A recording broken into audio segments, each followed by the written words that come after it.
Hey everyone, and welcome. Today, we're going to do something fun. We're prying open the case on your computer to really figure out what makes it tick. I mean, think about it. We use these things every single day. But what's actually happening inside that black box? It feels like magic, right? All those circuits and code. It seems impossible. But what if I told you it's actually way more straightforward than you think? So, for our chat today, let's just forget all the technical jargon. Instead, I want you to picture this. Your computer is in a magic box. It's a workshop, a really, really efficient workshop where every part has a very specific job. So, where do we start? Well, with the most important part of any workshop, of course. Okay, so every good workshop needs a workbench, right? It's the spot where you lay everything out for the project you're working on right now. In your computer, that workbench is called internal memory. You probably know it as RAM. It's that super fast active space where all the immediate thinking and doing is happening. Now, here's the most important thing you got to know about this workbench. It's volatile. And that's a fancy word that means as soon as you cut the power, poof, everything on it is gone. It gets wiped completely clean, ready for the next day. And that is exactly why you have to save your work. When you hit save, you're basically taking your project off that temporary workbench and putting it away somewhere safe. But wait, the computer also has a type of memory that doesn't get wiped. So if RAM is the workbench, think of ROM, that's read-only memory, as the instruction manual. You know, the one that's laminated and bolted to the wall so nobody messes with it. It's got the super basic instructions on how to even start up the workshop in the morning. And because it's non-volatile, those instructions are always there, whether the power's on or off.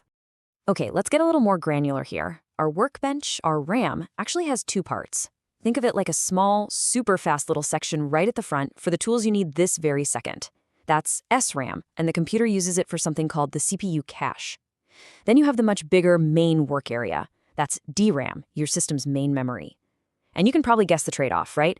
SRAM is crazy fast, but also crazy expensive, so you only get a tiny bit. DRAM, on the other hand, gives you that perfect balance of speed and size for all the apps you have open. And that instruction manual on the wall, oh yeah, that's evolved big time. Originally, ROM was literally hardwired in the factory. Imagine printing it on steel, you could never change it. Then we got programmable ROMs you could write to, but only once. The real breakthrough came with erasable ROMs. First, they used UV light, which is kind of wild, and that eventually led to what we have today, EEPROM. It can be erased and rewritten just using electricity. If you've ever heard of flashing your BIOS, this is the tech that makes that possible. It's how you update your computer's most basic instructions. Okay, so if the workbench gets wiped clean every single night, where does all your stuff go? You know, your projects, your tools, all your materials? Well, they go to the warehouse, and the warehouse is your permanent storage, what we call your hard drive or your SSD. It's the place where all your files, your photos, your apps, they all live there safely even when the power is totally off. So in our little analogy here, workshops can have two kinds of warehouses. You've got the old school kind, the one with a clunky robotic arm that has to go find a box on a shelf. That's a hard disk drive, an HDD, with its spinning metal platters and that little arm moving back and forth. But then you have the modern warehouse. No moving parts at all. It's just a clean, silent grid of memory chips. And that, my friends, is a solid-state drive, or SSD. So why did everyone switch to SSDs? What's the big deal? Well, the benefits are just massive. Because there are no moving parts, they're way more durable, they're completely silent, and they use less power. But the real game changer? It's the speed. Oh my gosh, the speed. We're talking about access times going from milliseconds down to microseconds. That's the real-world difference you feel when your computer boots up in like 5 seconds instead of a minute. And check this out. This number really drives the point home. For something like opening an app, an SSD can be up to 200 times faster. 200 times! That isn't just a small improvement. It's a complete revolutionary leap in how responsive your machine feels. So if we peek inside that modern SSD warehouse, the shelves are built from something called NAND flash memory. And it comes in a few different flavors. You can think of it like different ways of packing boxes. SLC packs just one thing in each box. That makes it super fast and really durable. But you guessed it, expensive. Then all the way at the other end, you have QLC, which crams 4 items into every box. That gives you huge amounts of storage for way less money, but there's a trade-off in both speed and how long it'll last.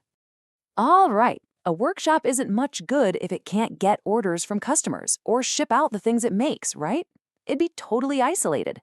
That's where peripherals come in. They're the phones, the delivery trucks, the front display window, all the things that connect our workshop to the outside world.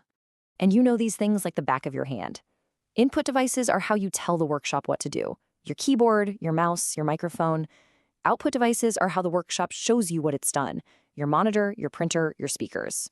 Simple as that. They're the bridge between you and the computer.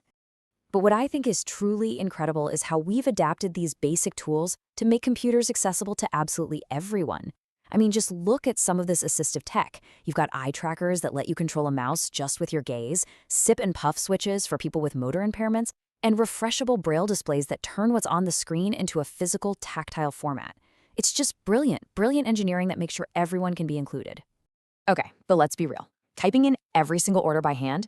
That's slow. And you're bound to make mistakes. So our clever workshop figured out ways to automate the whole process. And this brings us into the world of direct data entry, where machines can just read information directly from whatever source it's on. You see this literally every day with barcodes. That classic 1D barcode on your groceries? Think of that as just a simple product number. But the 2D barcode, like the QR codes you see everywhere, is a huge upgrade. It's not just a number, it's a whole data sheet. It can hold thousands of characters of information, and you can scan it from any angle, even if part of it is scraped or damaged. Pretty cool. But here's the secret sauce of QR codes that most people don't know. A static code has the website address or whatever baked right into it. You print it, it's permanent. But a dynamic code, now this is clever, it actually contains a short link that just redirects you to the real address. And that is a total game changer for businesses. Why? Because they can change where that code points to anytime they want without having to print a new one. Plus, they can track every single scan to see how their marketing is doing. So what's the next step up from scanning? It's RFID. It uses radio waves to identify things, so you don't even need to see it to read it. And as you can see here, different frequencies are for different jobs. You've got low frequency for really close stuff, like your car key fob. Then there's high frequency, which is what makes your tap-to-pay credit card work. And then there's the big one, ultra-high frequency, which can track an entire pallet of stuff from like 12 meters away as it moves through a warehouse. So we've built this incredible workshop, right? It can process and store just unbelievable amounts of information. But there's a problem. Our current warehouses, our hard drives and SSDs, they degrade. They won't last forever. So that leads to a really big question. How do we build an archive? How do we preserve all of our knowledge for thousands of years? Well, the future of storage looks a lot less like a computer chip and a lot more like something straight out of science fiction. Seriously, researchers are working on two mind-blowing mediums. First, synthetic DNA. Yeah, using the actual building blocks of life to encode ones and zeros. And second, using lasers to etch data into blocks of quartz glass, creating a record that is basically permanent.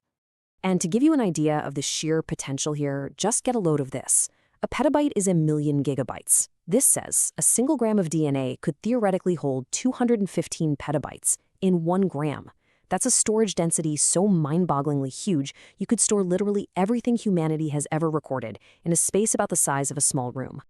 And that really brings us to our final question to chew on. You know, for all of human history, information has been fragile. It fades, it gets lost. We've gone from carving in stone to encoding in the very fabric of life. So what happens? What changes for our society, for our culture, for who we are, when our ability to store information, to remember everything, becomes practically infinite and can last for 10,000 years? What does that future look like?